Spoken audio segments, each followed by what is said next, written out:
Helmet नाही म्हणून online चलनच्या ऐवजी नगद रक्कम मागत अरेरावीची भाषा वापरल्याप्रकरणी वाहतूक शाखेच्या पोलीस कर्मचाऱ्यावर कारवाई करत त्याचं निलंबन करण्यात यावं या मागणीसाठी इंडियन जर्नलिस्ट असोसिएशनचे आमिर खान सुनील भारती यांनी जिल्हाधिकारी कार्यालयासमोर अर्धनग्न डफड बजाव बोंबाबोंब आंदोलन करण्यात येणार होतं। मात्र सकाळीच 9 वाजता पोलिसांचा मोठा फौजफाटा आंदोलनस्थळी दाखल झाला। कदीम जालना पोलीस ठाण्याचे पोलीस निरीक्षक सिद्धार्थ माने यांनी आंदोलकांमध्ये मध्यस्थी करत पोलीस उपाधीक्षक आयुष नोपाणी यांची भेट घालून दिली। आंदोलकांचं शिष्टमंडळ यांनी उपाधीक्षक नोपाणी यांची भेट घेत घडलेल्या घटनेची सविस्तर माहिती दिली। त्यानंतर श्रीयुत नोपाणी यांनी तातडीने येत्या 7 दिवसात चौकशी करून योग्य ती कारवाई करण्याचे आश्वासन दिलं।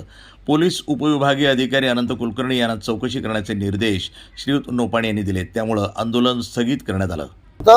आज या पत्रकारांना माझा नेताजी सुभाषचंद्र बोसचा जाहीर पाठिंबा आहे आणि वरिष्ठ पोलीस अधिकाऱ्यांनी यांना सांगितलं की आंदोलन करू नका, 7 दिवसामध्ये आम्ही कारवाई करून तुम्हाला न्याय आम्ही देऊ, असं म्हणून आम्ही हे आंदोलन रद्द केलं आहे। 7 दिवसाची मोर जर नाही झालं तर आम्ही आंदोलन करू, हे माझा जाहीर पाठिंबा पत्रकारांना। आपलं नाव काय?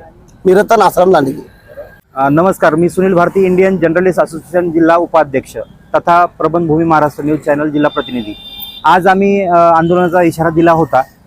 माननीय अपर पोलीस अधीक्षक साहेबांनी आम्हाला ऑफिसला बोलून त्यांनी आम्हाला 7 दिवसात त्याच्यावरती कठोर जी कारवाई आहे लीगली ती होणार आहे। त्यामुळे आमचं आजचं आंदोलन फक्त ते स्थगित करण्यात आलेलं आहे। तरी त्यांना 15 दिवसाच्या आतमध्ये जर याच्यानंतर जर कारवाई झाली नाही तर आम्ही बेमुदत आमरण उपोषणासाठी बसणार आहेत, ही साहेबांनी लक्षात घ्यावे। प्रकरण असं होतं की ट्रॅफिक पोलीसमध्ये जे रमेश जी चव्हाण हे कर्मचारी होते, यांनी आम्हाला उद्धट भाषेत अरेरावीची भाषा करून अपमानास्पद वागणूक दिल्यामुळे आम्ही हा आंदोलन केलं आहे। त्यांना 1000 रुपये कॅशमध्ये पाहिजे होते, ते फोनपे घेत नव्हते आणि फाईन पण मारत नव्हते। बघा, असा प्रकार ते झाला होता।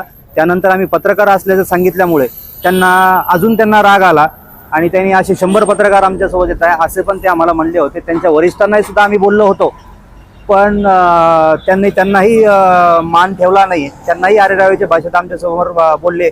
त्यामुळे आज आम्ही हे उपोषण ठेवलं होतं। या उपोषणाला 7 दिवसाचा साहेबांनी वेळ दिलेला आहे।